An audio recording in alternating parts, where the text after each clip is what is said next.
At Sheer Impulse, it's not just about hair anymore. Why, they pamper you from head to toe with facials, teeth whitening, manicures and pedicures, massages, permanent makeup, and so much more. Sheer Impulse Day Spa. It's for the total you. Good morning, Sedalia. My name is Joni Dillon, and I'm who's cooking in Sedalia today. What I'd like to make for you today is my Mediterranean brunch braid, and this recipe actually got second place in the state of Missouri's beef recipe contest.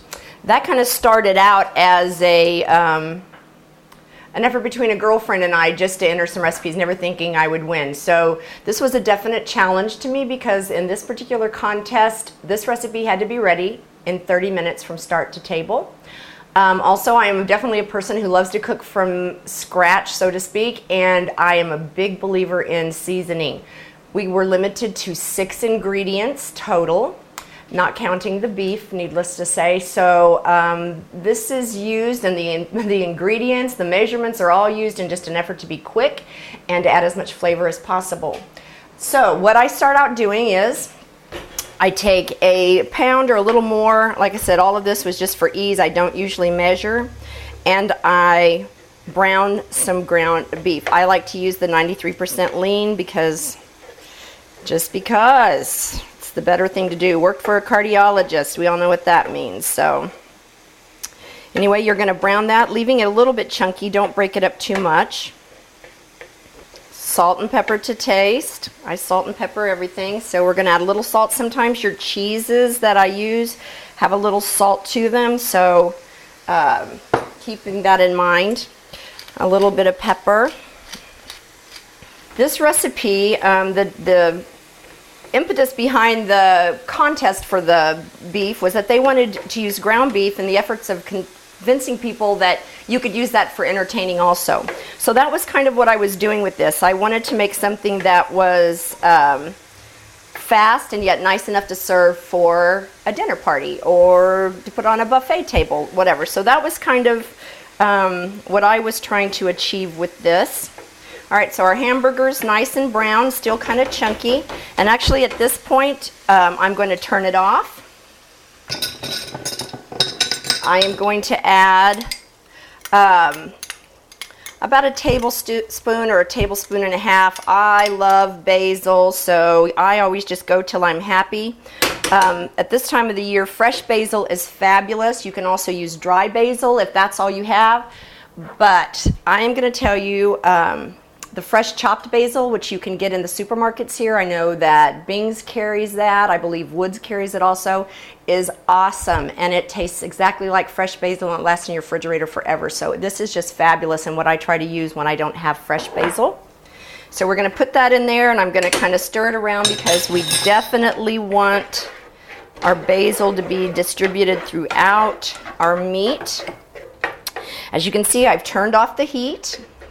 Now, again, just because of the sake of measuring, when I am a non-measuring person for this contest, cheese comes in a 6-ounce package. I love that. So that's what I said, and that's what I used, was a 6-ounce package. Today I'm using mozzarella. I like it when I can find an Italian blend that has like provolone and mozzarella and the Asiago maybe, and also contains some of the seasonings, Italian seasonings, anything that you want to put in here. So I'm sprinkling that on there, and I'm just going to let that just kind of melt. Also, I think what kind of caused a little concern, and I believe in all my heart that this is the reason I got second place instead of first, blue cheese freaks out people. So if you don't like blue cheese, or you think you don't like blue cheese, please use feta. Or you can use gorgonzola, you can use whatever, but blue cheese is very flavorful, and so in an effort to really flavor up this dish, I used blue cheese. And this is actually a reduced fat blue cheese, again, in an effort to save those arteries and hips and waists and everything else that goes along with it. I just put that in, and I'm just going to kind of mix it around here and just let the heat from the dish kind of melt that. And at this point, I'm going to leave that set. Here comes the absolutely fun part of this and what makes it unique. Okay, again, in an effort to go quickly and to make this easy, I use a washcloth and I just dampen my countertop a little bit. And then I take a piece of aluminum foil and I stick it right onto that wet countertop. So that's going to hold this still for me. All right. Now I sprinkle a tiny bit of flour just so that my crescent rolls, and I used crescent rolls because they have a wonderful flaky texture. And like I said, I was wanting this to be a little more elegant. Just canned crescent rolls. And I'll tell you honestly, when I did this for the competition, just because I was going to be quick and I didn't want to have to mess with it a lot, I actually used 2 cans so that I didn't have to roll it out very much. But 1 can of crescent rolls is plenty. So you're just going to take 1 can of crescent rolls. You want to kind of roll it out carefully because you're wanting to keep it in that roll form. Okay, so we're just going to roll that out and find the edge, hoping to keep it together as much as possible.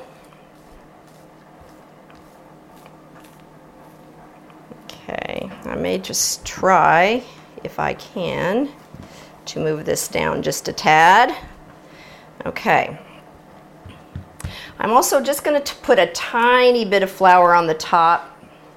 But one of my other favorite things, which you can tell by looking at the shape it's in, is my cover for my rolling pin. And this has gobs of flour already in it.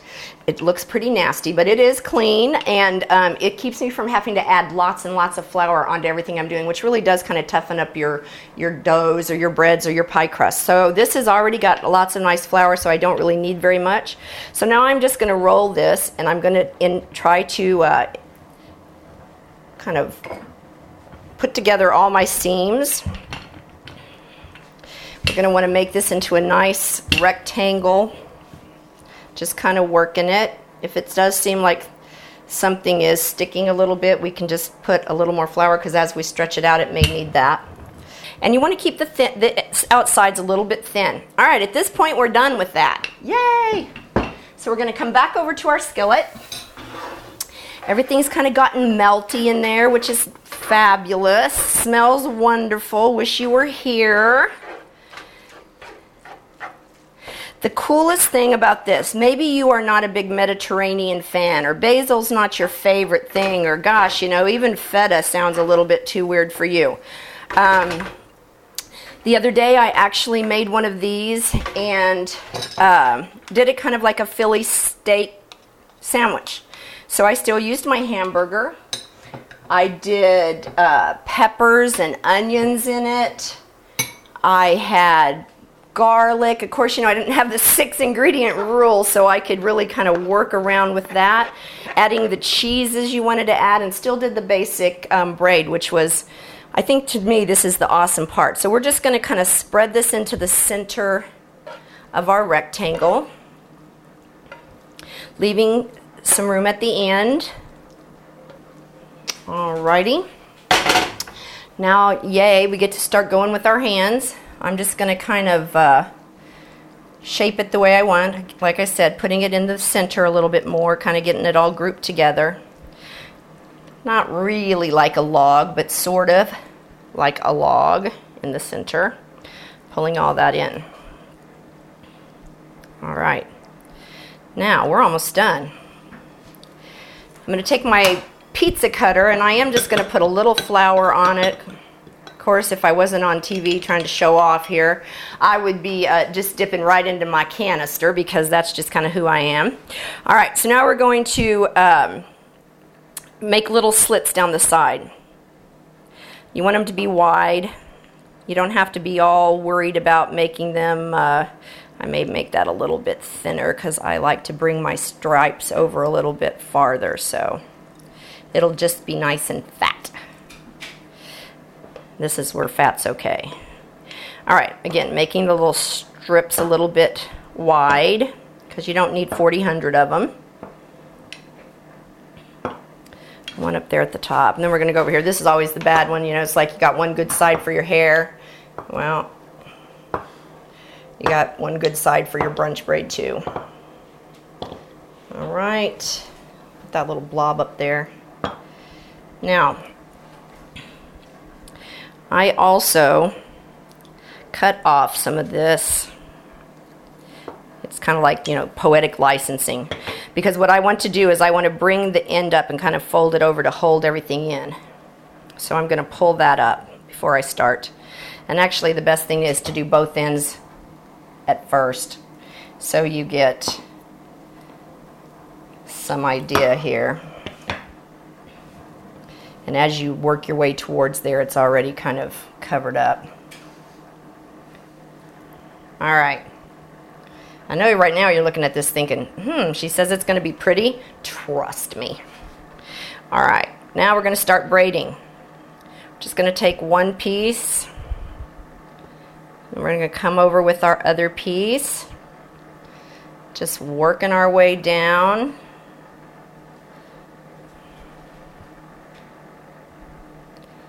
The little braid. Oh, there's another blob. Stuck it in the middle.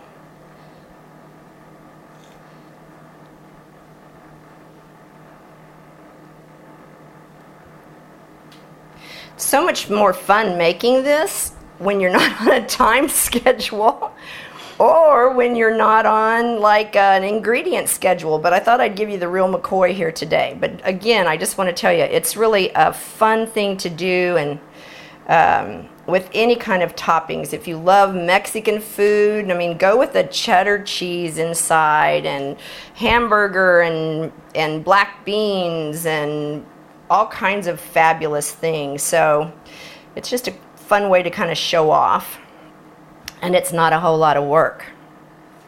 So, and see, then you get to the end and you go, oh, I don't need those. Oh, I don't need that. Okay, so I'm going to take that off. I kind of use this because I just like cleaning up my paper a little bit, so I just kind of mop it up a little bit with my dough. All right, now here's the other great thing. I'm sure at this point you all are so impressed you can't hardly stand it, but it gets even better.